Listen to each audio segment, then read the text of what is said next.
Another wonderful IDRC event.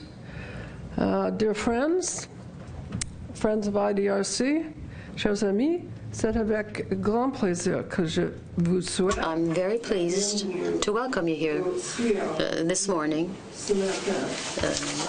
at IDRC. Every one of you in this room has used social media, whether it be Facebook or Twitter or Wikipedia or YouTube or LinkedIn or Skype or any other popular online service. Everybody in this room, that is, except me, is not quite up to speed on all this. We're going to talk today about why the social media has become so successful.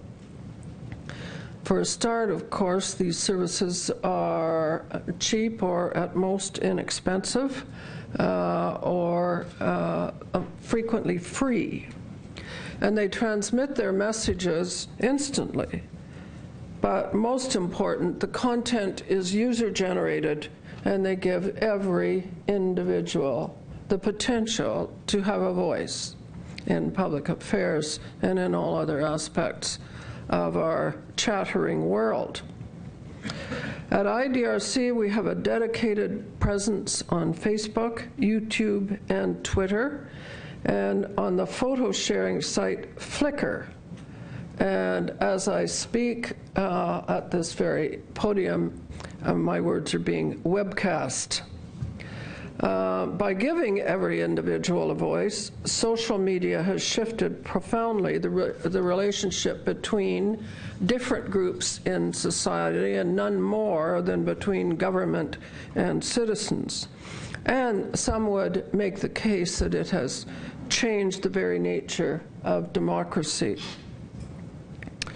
So to give us his well-informed views on this profound shift, we are pleased and honored to present the distinguished Chilean statesman and longtime friend of IDRC, His Excellency Ricardo Lagos.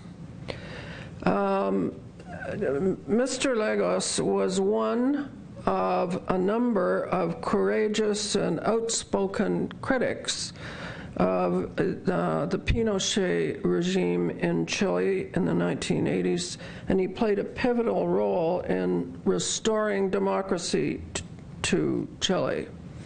And I should say, Your Excellency, that when I was Secretary of State for External Affairs in Canada, Canada for the first time took its seat at the Organization of American States on my watch, and the very first meeting I attended was in Santiago. And it was the first time that all the countries of the hemisphere could be called democracies. And that was the reason it was appropriate and timely for Canada to join.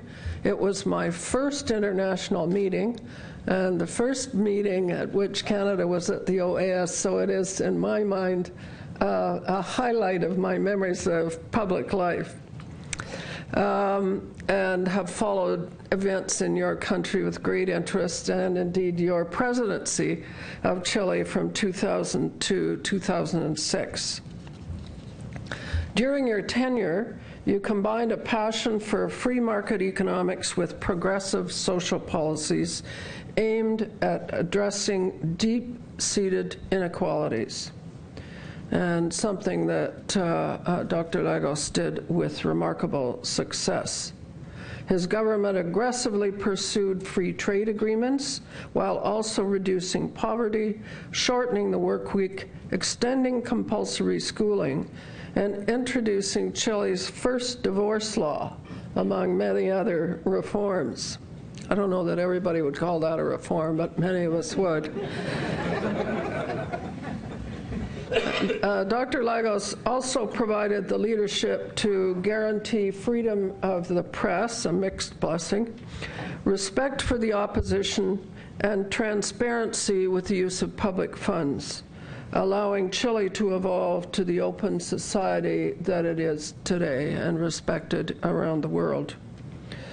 Dr. Lagos continues to work to reduce the gap between politicians and citizens to improve accountability, encourage more collaborative decision-making, increase prosperity, enhance social equality, and support for democracy in Chile and, indeed, throughout Latin America.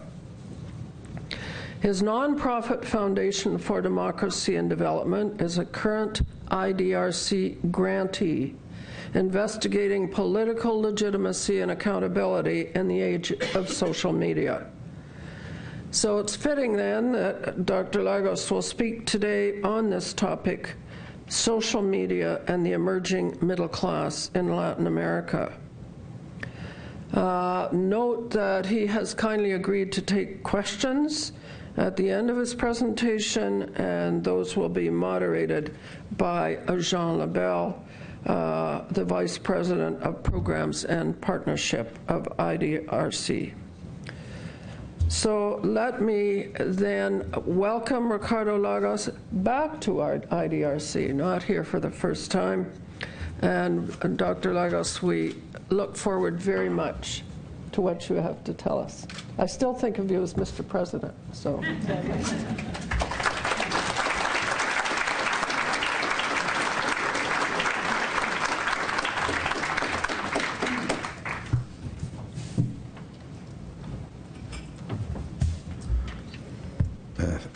Thank you very much, Barbara, for your presentation and your remarks about my long-standing, I would say, friendship with IDRC. IDRC was extremely important during those dark days in Chile, and IDRC was extremely important to keep ideas flowing in spite of the rather fog environment in Chile. And the fact that in this institution was possible to allow quite a number of Chileans to keep thinking about our country, I think that explains, to some extent, the kind of transition that we have, because the transition means that some ideas have been working when it was difficult to think freely in Chile. And since those days, then our respect for what IDRC have been able to accomplish in the area of international cooperation has been very, very important. And today, what I'm planning to talk with you is the kind of new Latin American that is emerging. And it seems to me that what is emerging is a combination of a continent that is learning from past mistakes, but at the same time, to what extent the social media is influenced in Latin America as all over the world.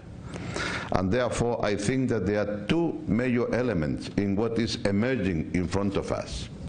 One is what's going on in Latin America as such, and two, till what extent social media is influencing in what is taking place down there. It's true that this new Latin America is the Latin America that is emerging after the crisis. It's quite different than Latin America in 2007, 2006, 2005, from what you have today. Why? Simply because it seems to me that the 2008 first American, then European, then all over the world crisis interrupt a period of rather important growth, I would say export-led growth in Latin American countries. Beginning 2003, most Latin American countries has a growth of about above 5 to 6% per year. By the way, between 2003 2008, at the time of the crisis, Latin American countries were able to reduce poverty, people living under the poverty, from 44 to 35%.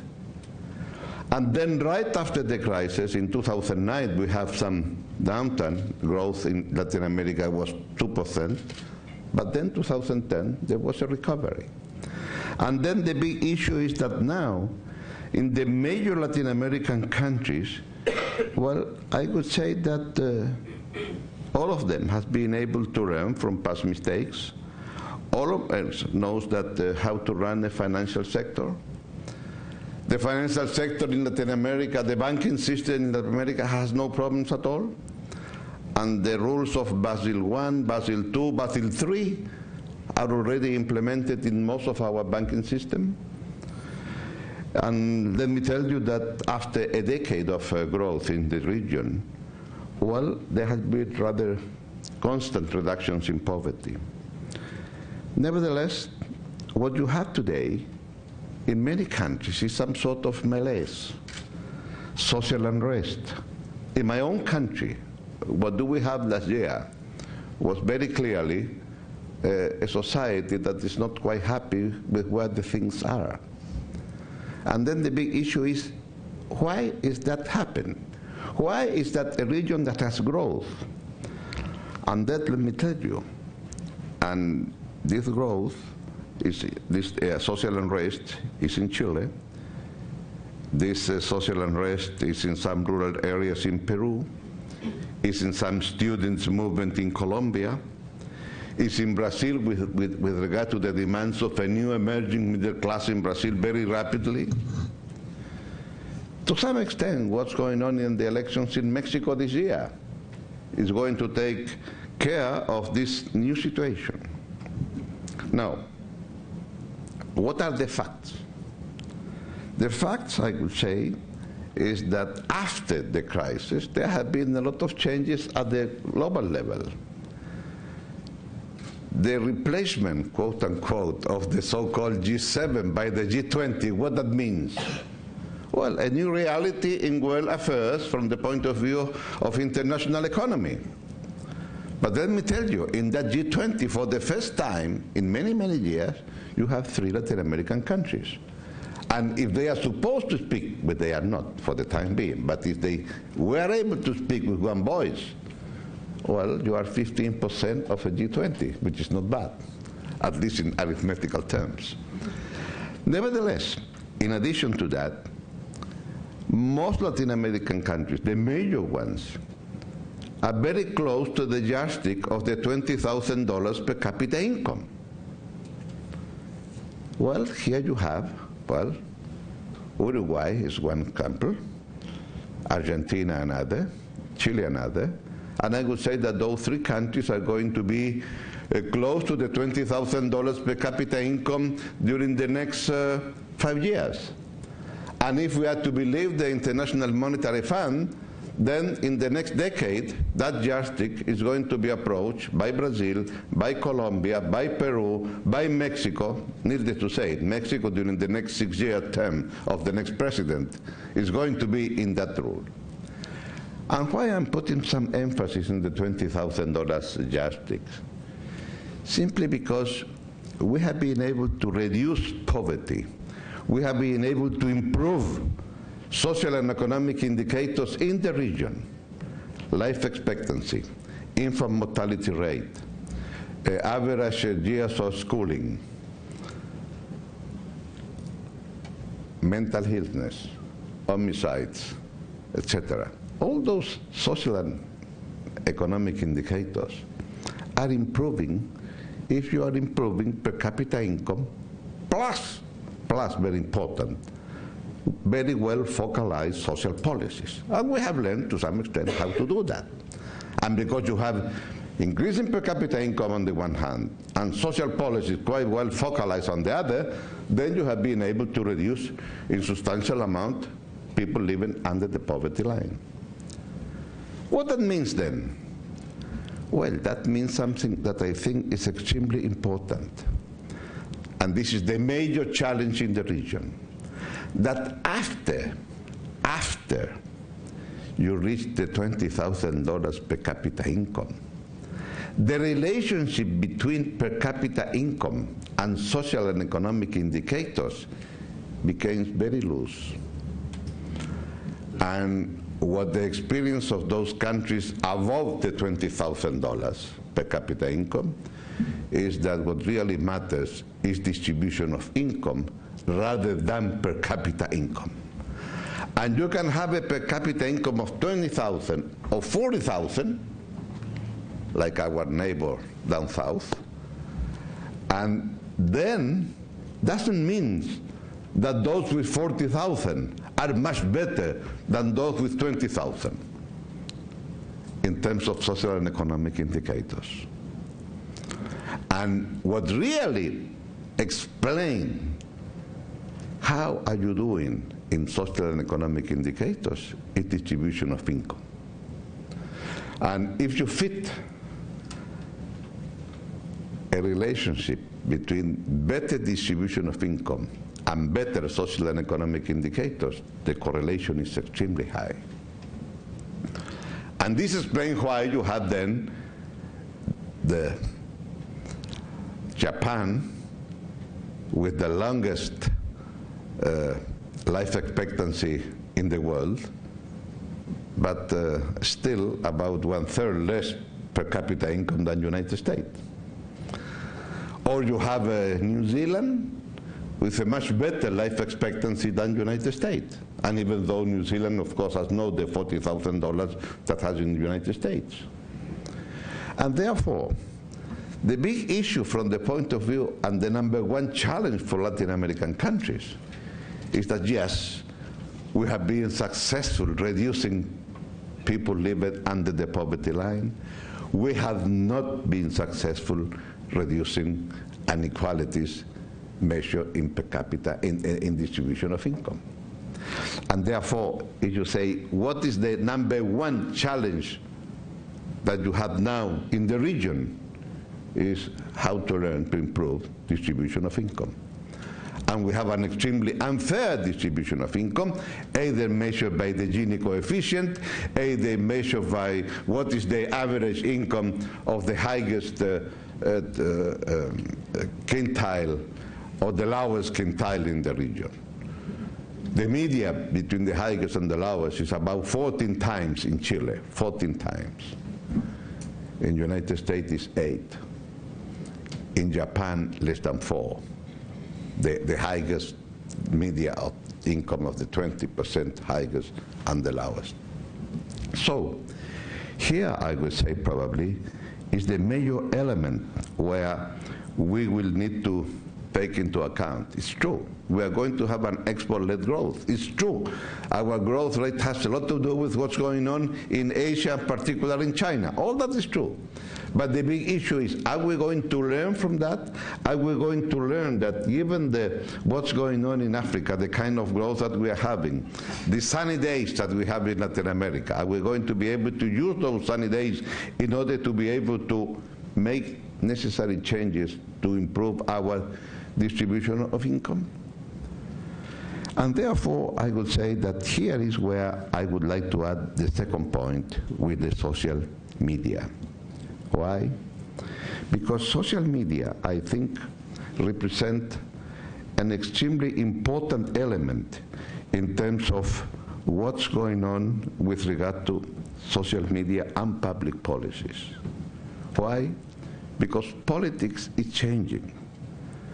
To a big extent, you could say that the democratic system, as we know, emerged because somebody called Gutenberg invited the press many, many centuries ago, as far as you know. But it took 200 years, more than 200 years, after Gutenberg discovered that the press was extremely useful to be able to reproduce books, that it was possible not only to reproduce books, but was also to establish a paper. And the Times in London appeared in the early 18th century, and to deal with what? To what are the news, quote unquote, with regard to the general public. And the big issue was, if now, because we are able to read, we can learn what are the public matters of discussion between the king and his or the queen and his or her advisors, then somebody at the other end of the channel, in the continent of Europe, some French philosophers discovered that it was possible to have then a different system of government, because if all of us that know how to read are going to know what's going on in the area of public affairs, why don't we have a democratic system of government? In other words, what I'm trying to say is this. Democracy, in the way that we understand, the government by the people, and the people during those days are people that, well, of course, has to be male, not females. The people has to know how to read, and the people, in most cases, should have some property, because only people with property are going to be worried about public affairs. But anyhow, that was how the system emerged. And then the system means in the democracy has to be and has to elect representatives in order to run the government, the executive power, and parliament. And democracy then has to elect representatives. And who are those representatives? Political leaders. And who are political leaders? Those that are able to emit opinions. And leaders emit opinions. And the people listen to the opinions, read the opinions in the paper. When you have the radio, they listen. When you have the TV, they see the opinions. And politics is one way. The leader gives beautiful opinions, and citizens every 4 years, every 5 years, will make a decision who is going to represent him or her in the executive or in parliament. So democracy is representation. Now, what the media, today's media, make the change is that no matter 1 minute after you present your beautiful opinions or emissions of ideas, you receive in Twitter or in Facebook or whatever the comment of what you are saying. In other words, democracy now 2.0 means that you emit and you receive the comment for that immediately. So to some extent you can say that you are back in Athens. Not in today's Athens, of course. In the other Athens, you know, many, many centuries ago. You are back in Athens when you went to the square and you have a discussion, everybody together. And now then, because of this new element, how much of our democracy is going to be representative? Until what extent those that are claiming participation, I have something to say. You have to listen to me. And therefore the question is what is going to emerge here? And we have tried, let me go to commercial very briefly, and we have tried to establish in Chile what we call the fifth power. And the fifth power is very obviously because the fourth power we all of us know. The fourth power used to be the paper and the radio and TV, etc. But the fifth power is the network, internet. And there you have citizens making comments on everything and trying to influence in the public discussion. So the big question would be in the future, how much of our democracy is going to be representative, because it's essential, but also are we going to be able to think in some kind of institutions that using the network you can have a better or wider degree of participation? About a year ago, there was a referendum in Italy because during those days Prime Minister Berlusconi decided to ask the parliament to approve 4 laws that at the very end was in order to protect the Prime Minister of some judiciary inquiry. And those 4 laws were approved by parliament. I didn't know that Italian constitutions allowed citizens first to ask for an abrogation of a law approved by Parliament through a plebiscite. And if you have a number of signatures, then a plebiscite has to be called. And in order that the plebiscite is going to be a resolution, you need a particular amount of people, a quorum, going to vote. And even though not a single television station make a discussion about this plebiscite that was coming, nevertheless, through the network, people was able to abrogate those false laws. Why I say this? Because it's one thing is the virtual network, but no matter the network, at the very end, you have to go to the square, either in the Arab Spring or because you have a plebiscite and you went to cast your vote. But this is because then you have an institution that says that, look, those that are my representatives that I elect to Parliament, well, it may be that I don't agree with what they decided in Parliament, so I wanted to take my own decision and to say that that law is not going to be enacted because you, my representative, don't represent in that vote. Now, the question is then, how? And this is not a question for Latin America, of course. Till what extent are we going to be able to have institutions that will take into account the thing? And let me tell you, what's going on is very difficult to know. It took 200 years to have a paper and then to have a democratic system. We are in the middle of a huge wave. What are going to be at the end the institutions? And I think that this is going to be probably the major element. And the kind of institutions and regimes in the region will have to take into account how are we going to accommodate. To keep representation because it's essential for democracy to work, but also to be able to leave room. How large? It has to be decided with the kind of direct participation, because that direct participation is something that is possible to do it. Now, what institutions? That depends. But let me tell you, I have many times think that probably in many of our countries it would have been impossible for Mr. Obama being elected president in the US. Because in many of our countries, political parties are a machinery established in such a way that those that are going to be elected are those that are part of the official machinery. And because in the United States you have a system of the called primaries, and you know that when you say I wanted to be president of the United States, you know that you have to go to New Hampshire and to answer about taxes, to answer about the war in Iraq or Afghanistan, and to answer about abortion.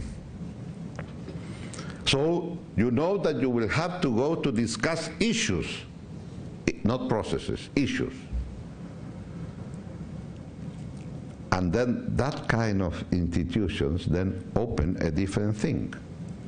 And therefore, the first question with regard to Latin America is how are we going to be able to tackle given this new kind of society. And if you put this together, this is what's going on in social policies and the public media, together with the emerging middle class, then, my goodness, that emerging middle class, and especially the youngsters, the young people, they use the network. And through the network, they are able to produce new demands from the particular societies. And therefore, those demands start for distribution of income, and that then means the need of a new fiscal pact. Till what extent? If you know how to focalize expenditures to reduce poverty and to improve the standards of living, till what extent is going to be necessary to have the other side of the equation, not only to focalize public expenditures very well, but also the other side of the equation means how are we going to get fiscal income in the near future in order to finance my public expenditures. And that means then necessarily to address the issue of taxation in the region. And needless to say, most Latin American countries are in the very, I would say, uneven situation where our distribution of income before taxes or after taxes remains almost the same. And this is a tremendous challenge from the point of view of Latin American economies. Most Latin American countries, before and after taxes, doesn't make any difference in distribution of income. The difference is fiscal expenditures, but not with regard to the fiscal income. In other words, then, here we have two issues. On the one hand, you have the social media that allows a better knowledge and better organization for their demands, and on the other, this emerging middle class that is using the media. And therefore, I would say that when you have those two things together, then you can explain what's going on in that region. Why is that the question that even though you have growth, even though you reduce poverty, nevertheless, you still have some sort of malaise? Because it's much easier, now we know, to reduce poverty than to attend the demands of an emerging middle class, which are much wider. What about education? What about health? What about social security? What about housing? What about the human being, etc., etc.? And if I put these issues with the other issues that are not only issues of Latin America, but are issues of the world stage, and this is something that I guess are the other challenges of the region, but are not exclusive of the region. What are they? Migration, drugs, climate change, and if we want to go to the area of international economics, what about trade? Where used to be the so-called Doha development round with regard to trade, still discussing. And needless to say, what about the financial institutions? All of them came out after Bretton Woods. Until what extent those financial institutions are, I could say, a little bit out of the mood in today's world, and what is going to be the new financial architecture that will emerge after the crisis. And if you take these 5 major areas, migrations, drugs, climate change, financial institutions, and trade, well, in those 5 areas, now we have learned that not a single country, no matter that the country may be the #1 in the world, can solve those issues alone. But on the other hand, we have learned that without the #1, it's not possible to solve those issues. And if this is the case, then the big challenge from the point of view of Latin American countries is how are we going to be able to address these issues unless we have an international dialogue. In short, I would say that Latin American societies are now arriving to a point where, #1, a new discussion about a political cycle is coming to an end. Democracy now is established in the region, no question on that, but democracy, how are going to be able to increase participation from the point of view of social media? #2, the big issue with regard to the major Latin American countries has to do with the demands of an emerging middle class, because the countries are having growth, and therefore those emerging middle class will be increasing in number and more demanding from the kind of society where they live.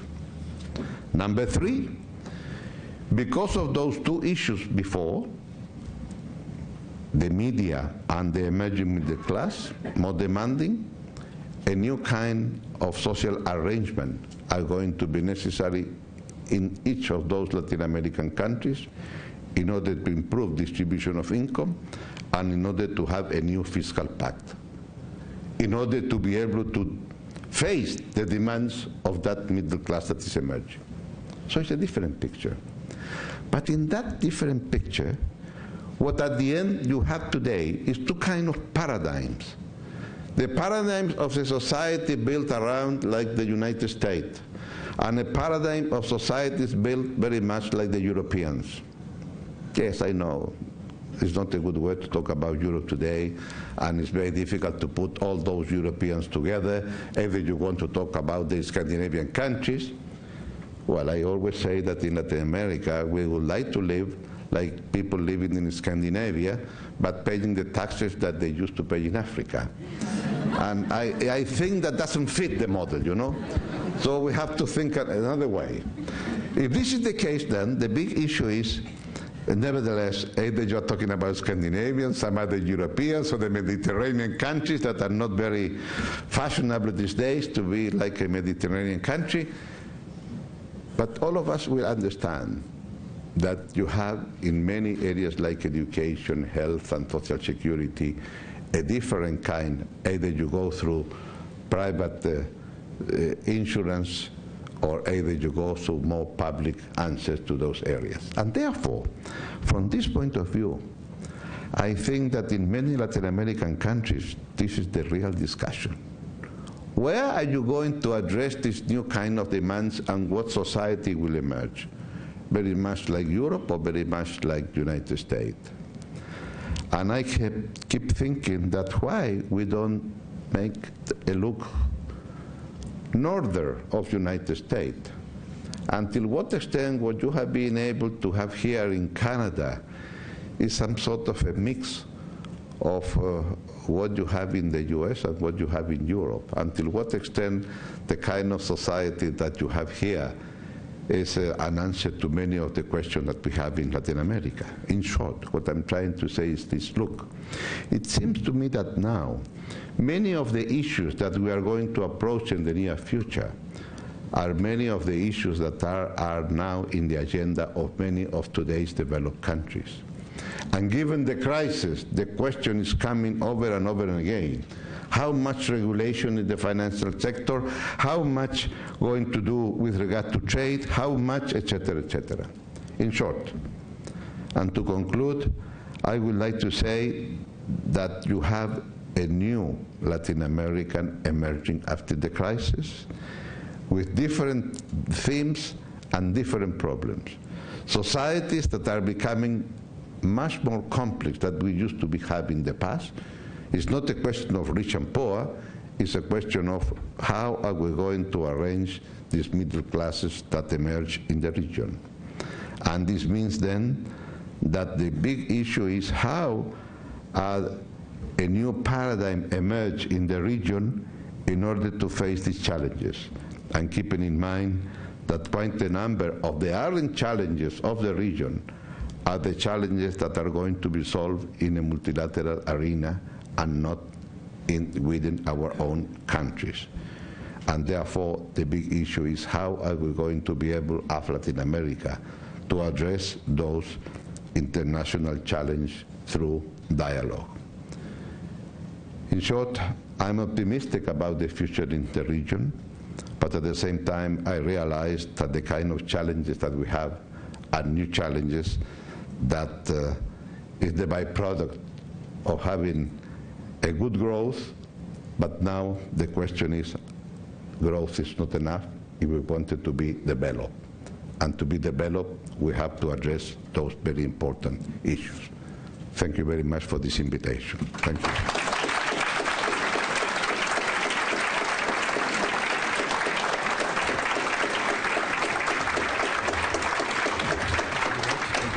At the podium or seated? Okay.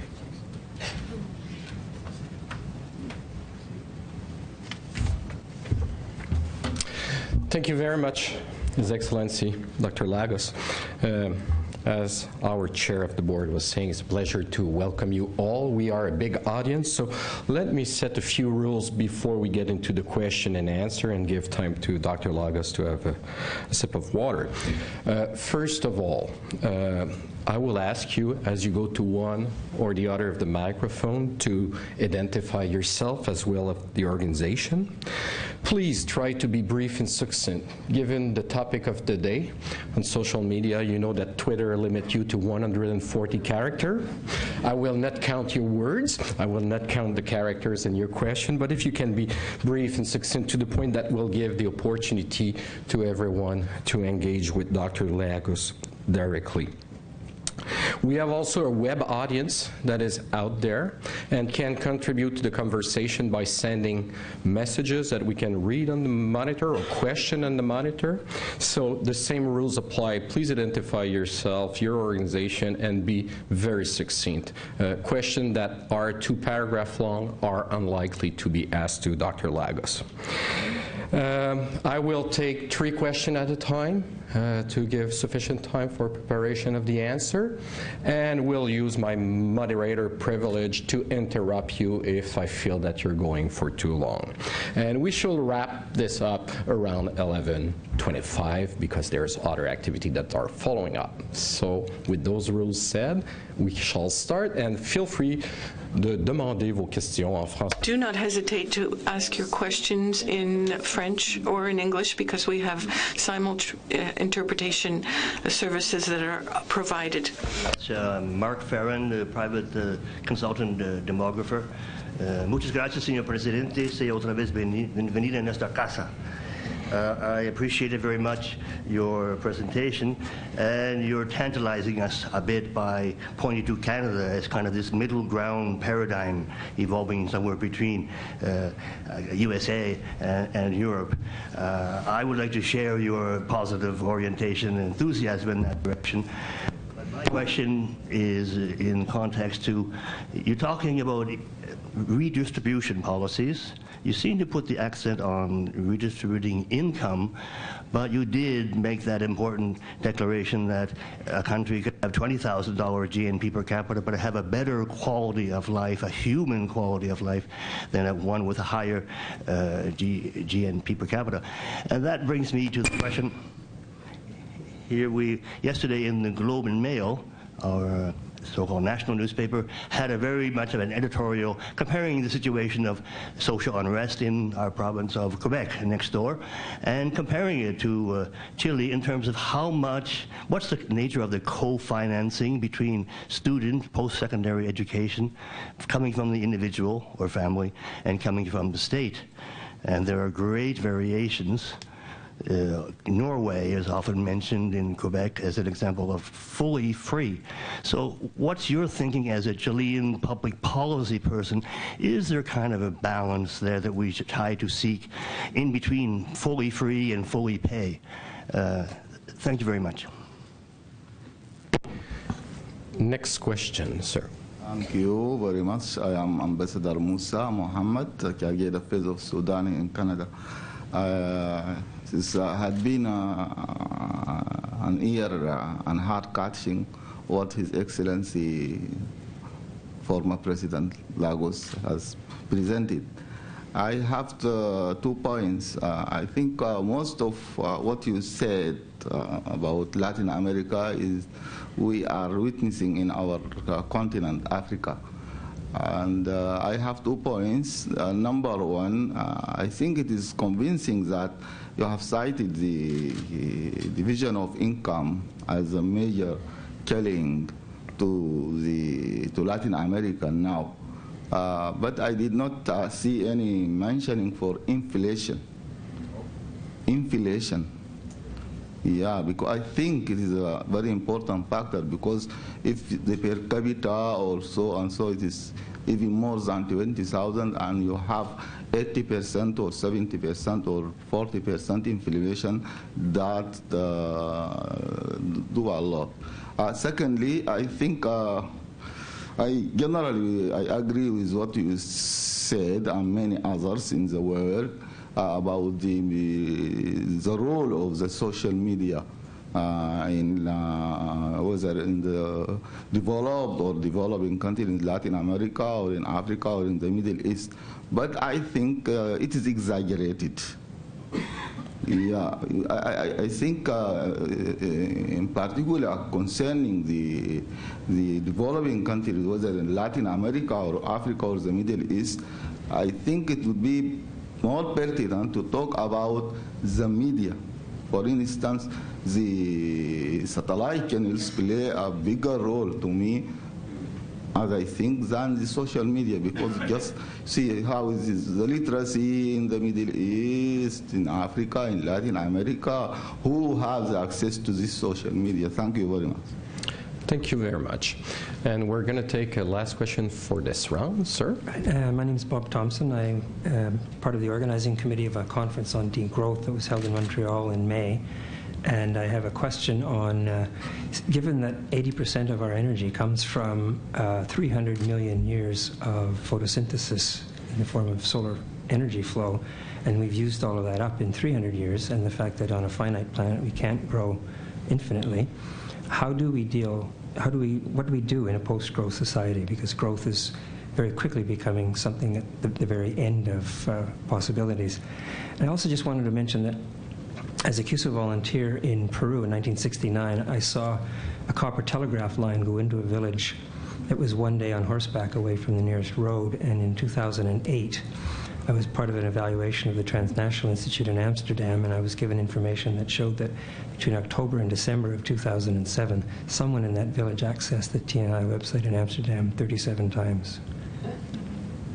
Thank you very much. So, Excellency Dr. Lagos, I leave you the choice to answer the question in the order that you want. Thank you. Thank you very much for the questions. And they are extremely interesting in different areas of concern. With regard to the question of social unrest and education and what's going on in Quebec and what's going on in Chile, etc.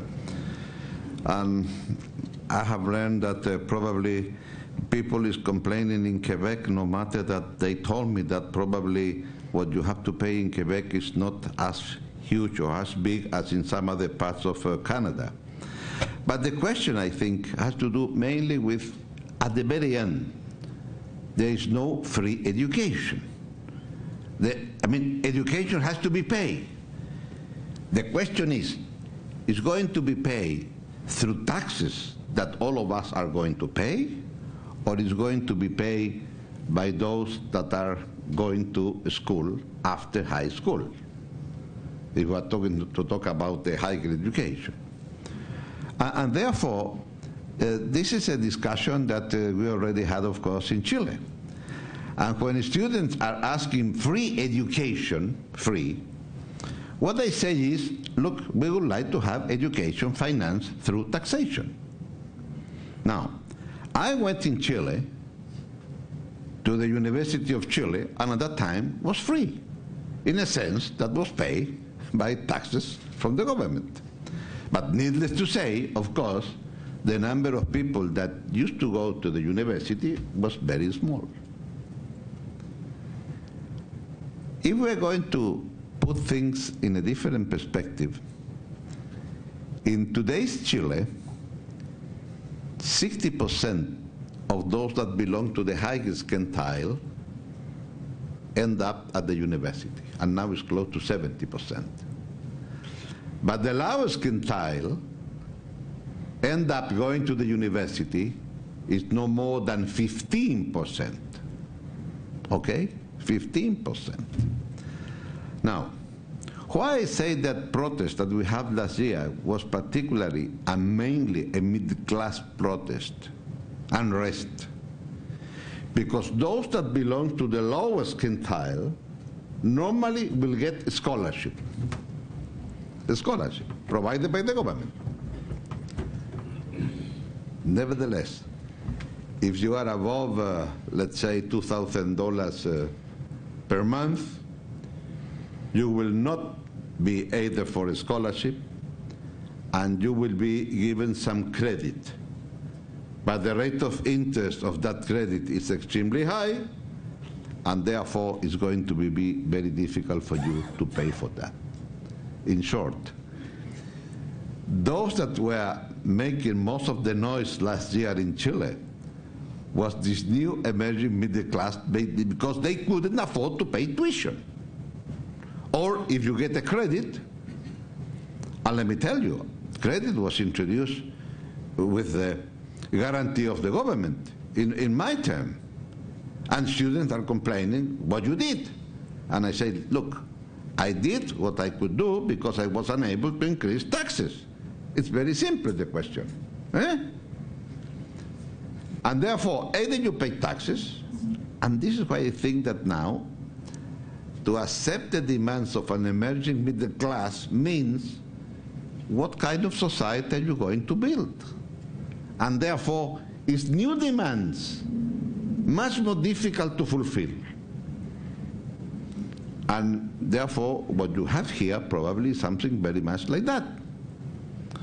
And then the question now is saying, look, we are going to establish a national agency. I say, well, that's fine. I'm not going through the financial system and the private banks, etc., etc. But the question is, what kind of society are you going to have? And this will go back to Scandinavia or Europe or whatever. And I understand if you wanted to pay tuitions, is one model. If you're going to pay through taxes, it's another.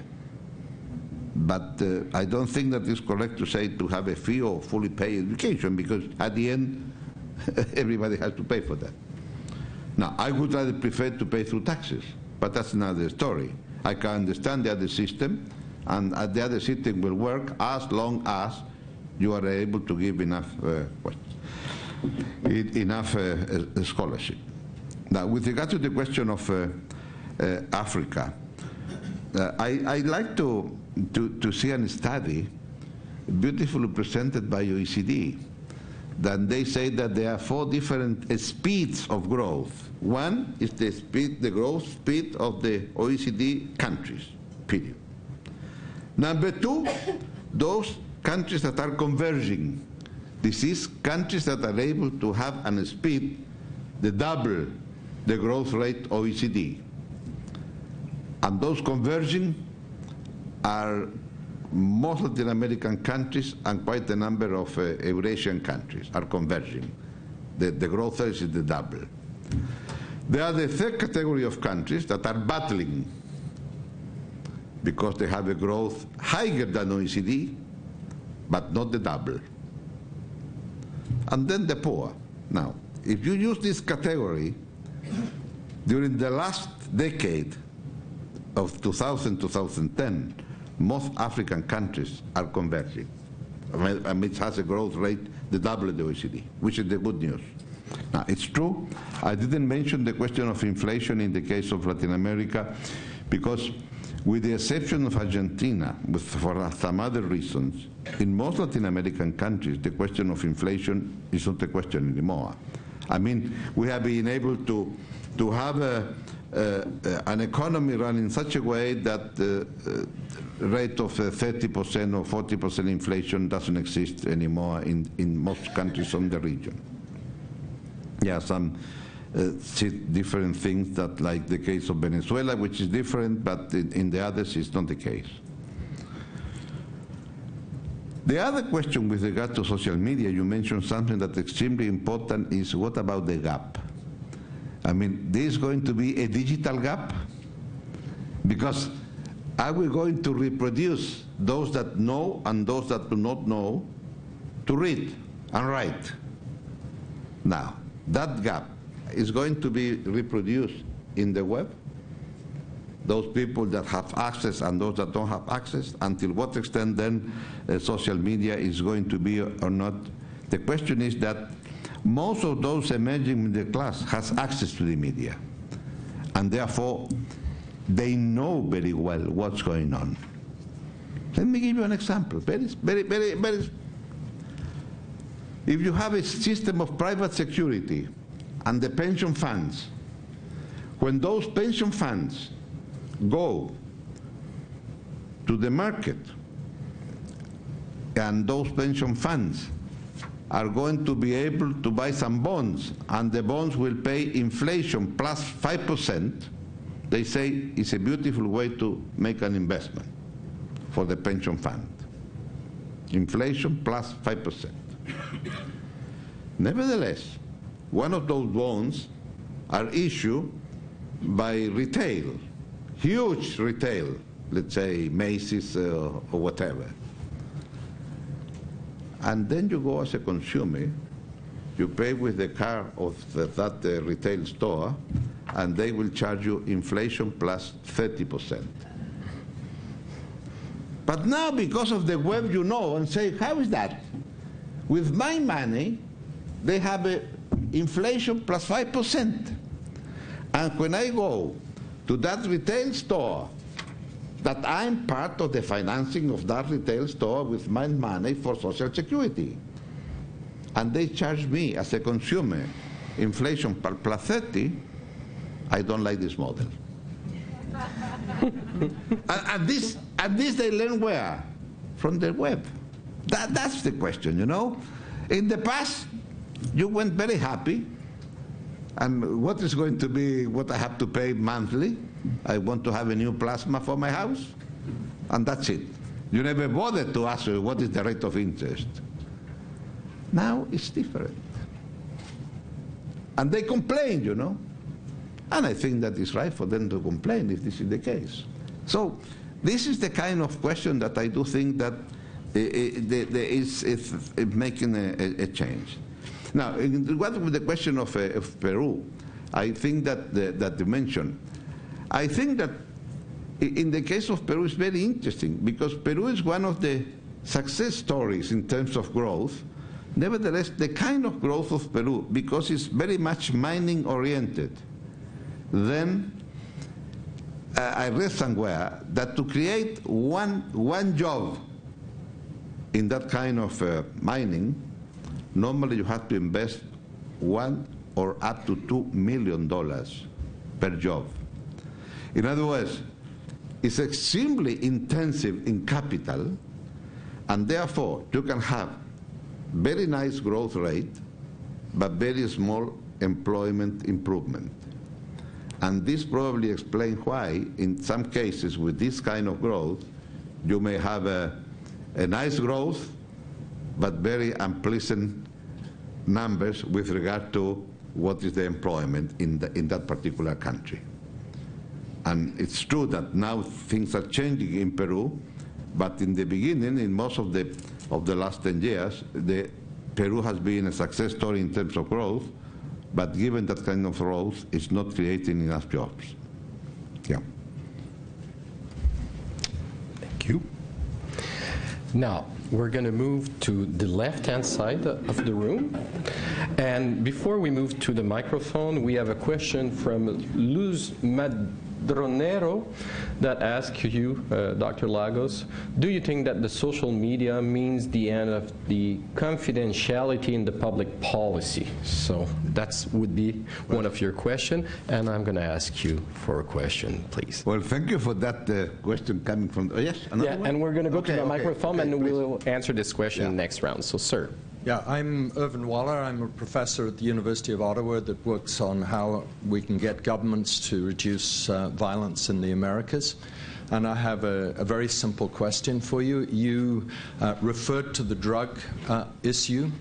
And those of us who look at the scientific data know that the violence in Mexico, the violence in many of the northern Latin American countries could be significantly reduced, and that the drug issues could also be significantly reduced. The problem is that the politicians generally don't get it.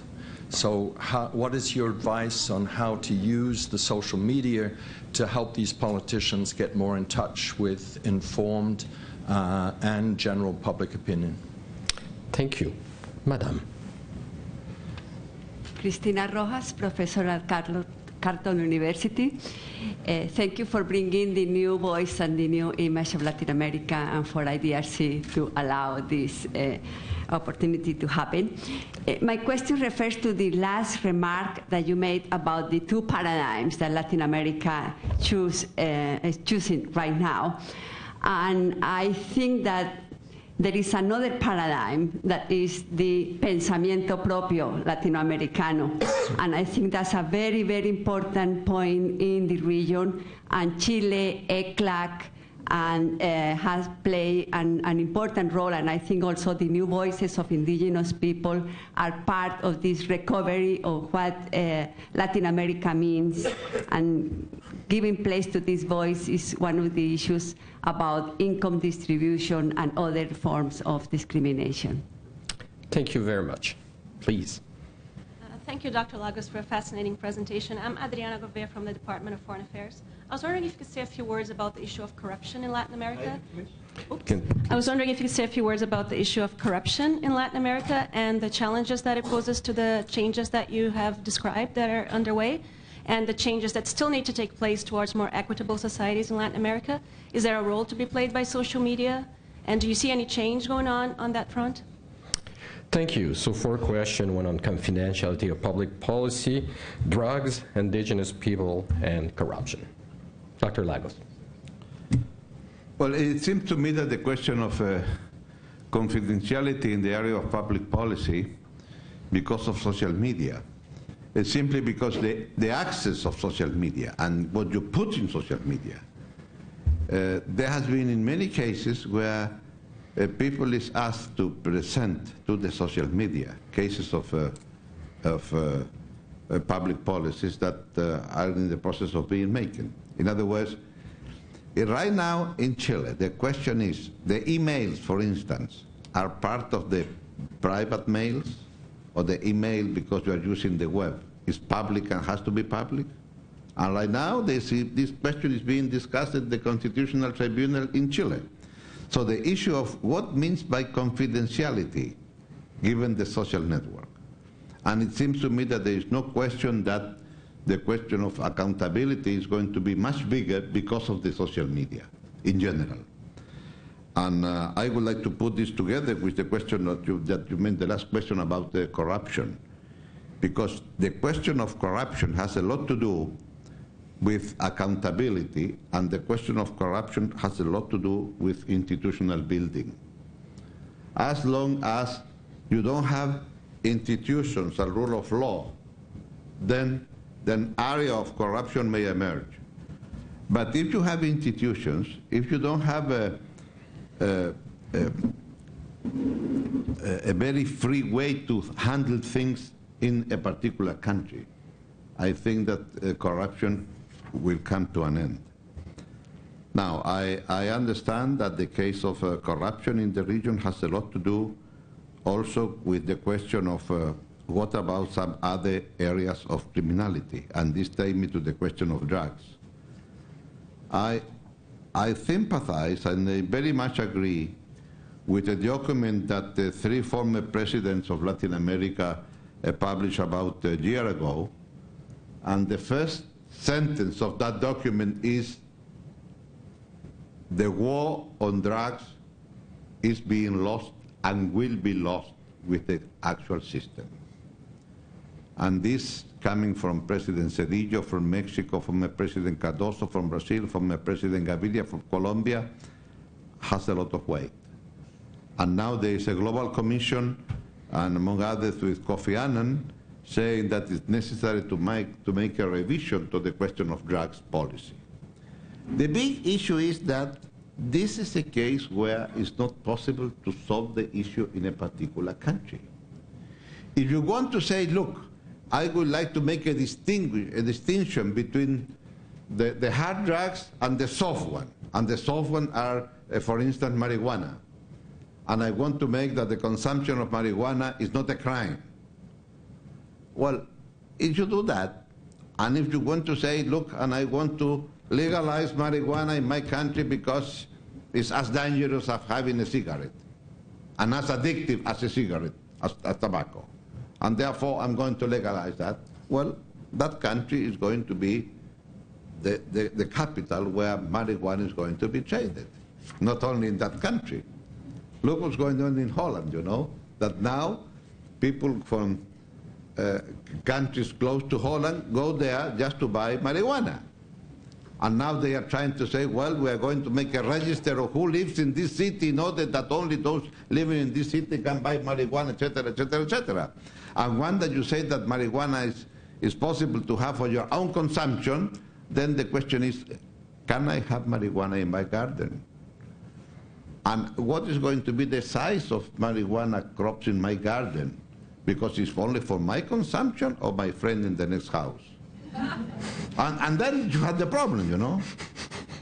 In other words, how are we going to be able to do this alone? And this is why I say, look, this is the kind of thing where you will need to have a multilateral agenda. But let me tell you, if 25% of all the consumption of drugs are taking place in just one country, and then the question is, what is the decision being taken in that country with regard to that 25%? And when you mention the 50,000 people being killed during the last 5 years in Mexico, after the decision taken by President Calderón, a very brave decision, I'm going to fight with all the instruments from the state. But the question is that now, after 5 years, you have 50,000 people being killed in Mexico. And most of the tunnels are discovered in Mexico and not in the other side of the frontier. That's something to think about. And through the tunnel goes the migrants from Mexico to the United States, and then the weapons from the United States to Mexican narco-traffic dealers. So what about that? In other words, are we going to be able to solve the issue of drugs in Latin America if we don't take into account what is the major consumption? And once that you succeed preventing the traffic through the Caribbean Sea, now they go by land through Central America and Mexico. And the gangs that were defeated in Colombia, where they were very close to where the supply side of the equation is, and now they decided to go to another part of Mexico where they are closer to the demand side of the equation. And this is the result. So they say, look, because Colombia succeed, now we have the problem in Mexico. And because you succeed preventing sending through the ocean, now they are sending through land. In other words, this is not a question that is going to be solved by any particular country. And I don't think that any country, even the discussions about the marijuana, is it possible to, in theoretical terms in Chile, consumption of marijuana is not criminalized. But the fact is that if the question that the distribution, of course, is under heavy penalty. But in today's Chile, most people in our jail system are because of traffic. So this is a very, very crucial issue, I would say, with regard to the... And finally, with regard to the issue of our own thinking, I very much sympathize. What I'm saying is, look, it seems to me that we will emerge in Chile. It's going to be some sort of a mix. And that mix is going to be, to a big extent, something that is going to be our own experience, how to tackle those issues. I mean, I don't think that we are in a position to say, I'm going to buy this or that, you know. It's simply a question that, well, we will have to learn in order to go to a new fiscal pact. It's not possible for most of Latin American countries. Our ratio of taxes to our income is less than 20%, with the only exception of Brazil. Less than 20. It's true that some cases you have some other things, let's say 22, 23. But the average in OECD countries is above 35% or 33%, and therefore we are far away from that. And if we wanted to, because once that you have those new demands, you need more of those money. And therefore, I agree that probably what we will have would be some kind of Latin American paradigm, if you want to say, and probably institutions, as you say, as the Economic Commission for Latin America is a good institution where most of this discussion now is taking place, other than what's going on in the academic circles. Yes. Thank you. So we have two persons at the microphone on this side. Do we have one person over here? So we'll start with you, and we'll have a question on the screen. Thank you, Barbara. Yes, sir. My name is Nicholas Patterson, the Canadian Development Institute. I was quite startled by your rendition of the great progress that's been made in Latin America with some of these indicators of wealth and economic prosperity.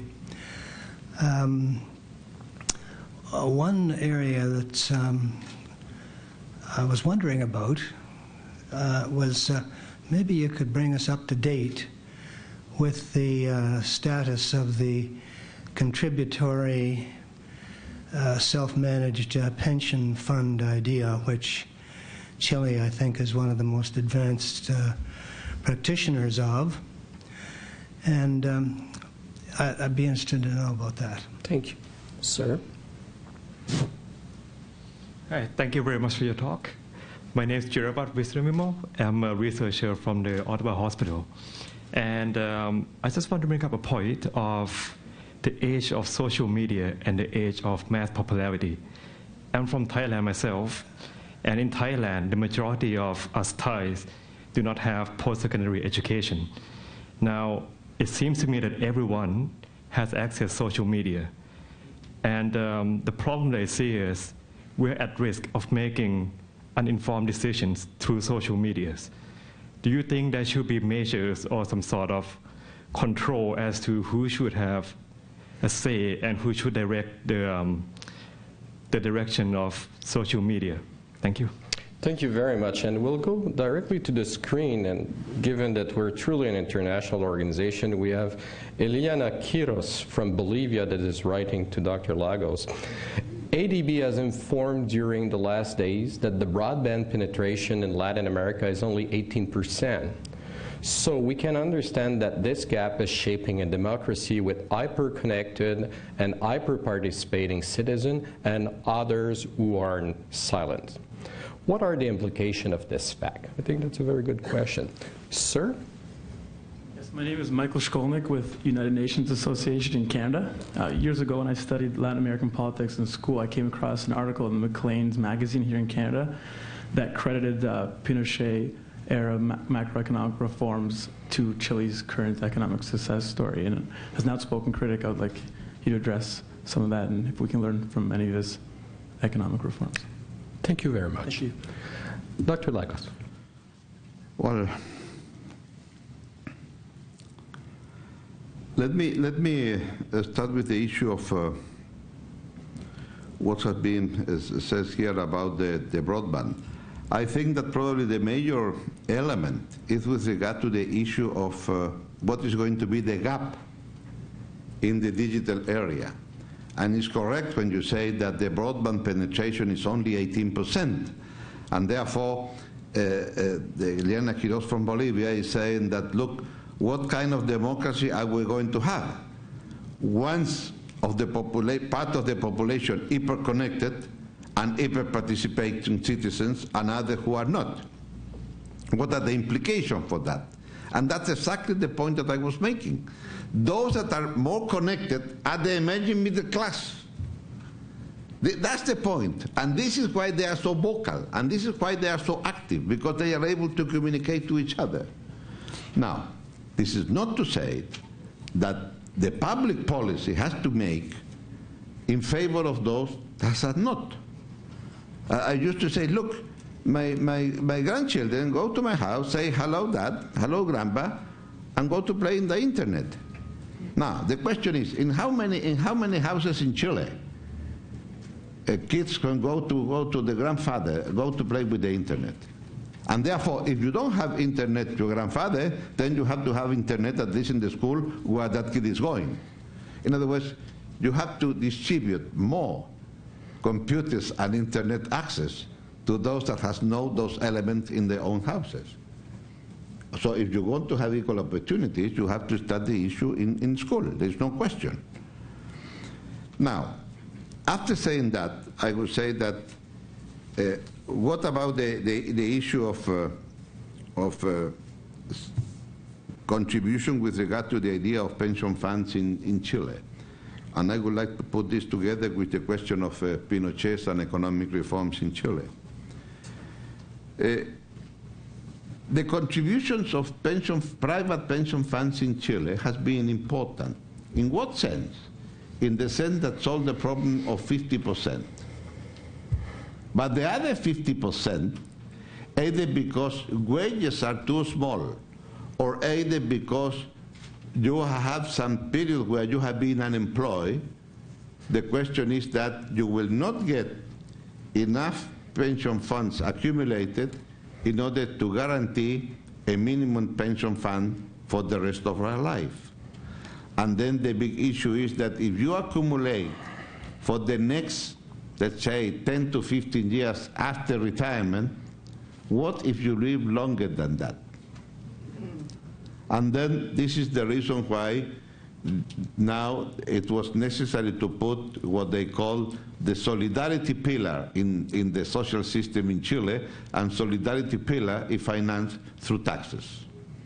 And solidarity pillar means that after your resources are exhausted, then there's going to be this pillar provided by a fund coming from taxes.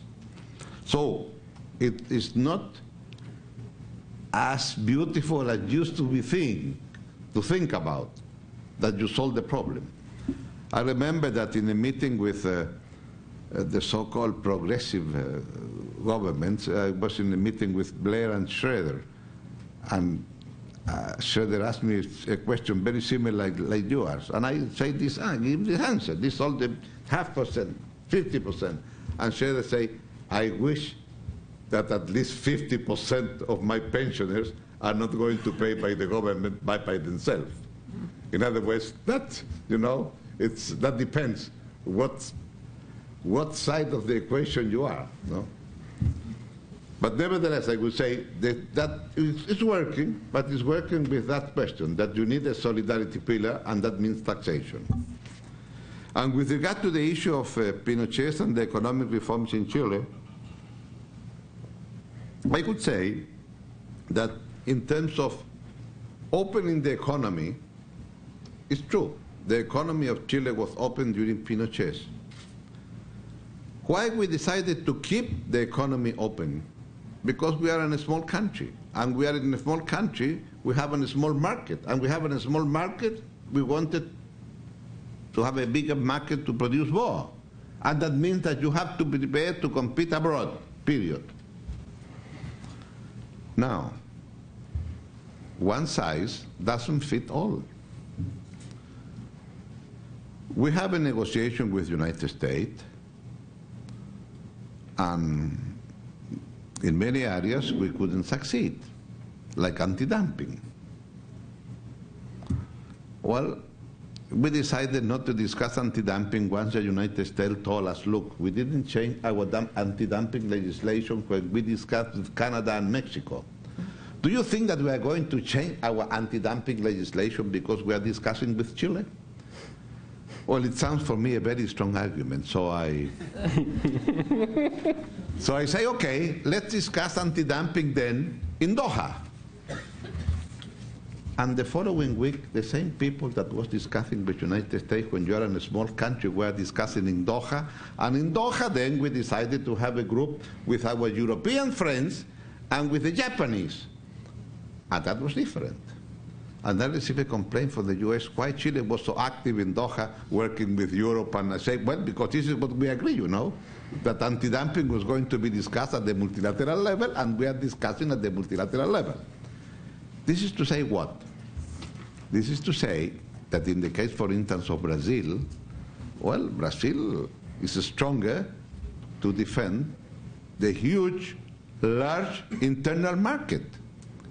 And therefore, the way that they approach the friends in Brazil vis-a-vis free trade is different than the way that you are a small country. It's a different thing, you know. Final point, excuse me for this, but it's a funny story. President Lula was going to visit Chile, arrived the day before. The formal visit was the following day. So I invited President Lula to have dinner in my house in a private way. We were discussing things, and then I say, by the way, President Lula, I have a problem with my students. My students are going to strike tomorrow, and that is because of Brazil. And Lula said, that's impossible, you know. What had to do with with students? You know, Chile is an open country, and there is a Chile compra, Chile buys in the web. And the cards, the identity cards for students to pay a reduced tariff in the public system of transport, well, was won by a firm in Brazil. And I don't remember if the firm was on a strike or the post office. During those days existed still the post office, was on a strike. But the question is that the card didn't arrive to Chile. And then Lula said, well, I will take note of that and see what can I do. And I say, thank you, President Lula. I know that you are going to be very helpful on that. But let me tell you, you will never have that problem with Chile. And he said, why? Well, because government procurement in Brazil is only for Brazilians. Okay? You understand? Very, very good anecdote. Well, it's time to wrap up this conversation with His Excellency Ricardo Lagos. I think it was a great talk about not only the reduction of poverty, but the inequality that are still there, the role of the social media, growing middle class and their demand, new social arrangement, and new institution that will lead to new model, and that's where research is needed, and where issues that are not only in Chile but crossing border needs research to be tackled. And with Dr. Lagos, I think we've done this. You have been an extremely well informed and well questioning audience this morning. Merci beaucoup à tous. Et avant de terminer, thank you to all. And before ending, I would like the chairperson of our board, Mrs. Barbara McDougall, to come with final closing words. Thank you, Jean. And thank you to all for your participation here today. This has been, I think, a very stimulating and wonderful conversation. We're just at the beginning of this internet age. Facebook was not founded until 2004. And if you go through Facebook, Twitter, tweet, whatever, down the list, they've all been discovered since then. But this is not the end of those discoveries. There's going to be more that will also have an impact. Whether it has an impact on the quality of the content remains to be seen, but on the process of communicating, as our guest pointed out, this is the new Gutenberg era. And the changes are very profound, and we got a good glimpse of that today from our guest. And I think we will start thinking about this maybe in a different way after hearing from you, and the partnership that you have had in the past with IDRC and that we hope you'll continue with in the future. We will be able to see these changes together. So thank you. Thank you for your leadership, aside from anything else. I think your leadership in Latin America, in our hemisphere, in what I always call the New World and beyond, has been very extraordinary, and it's nice for me to have a chance to thank you publicly.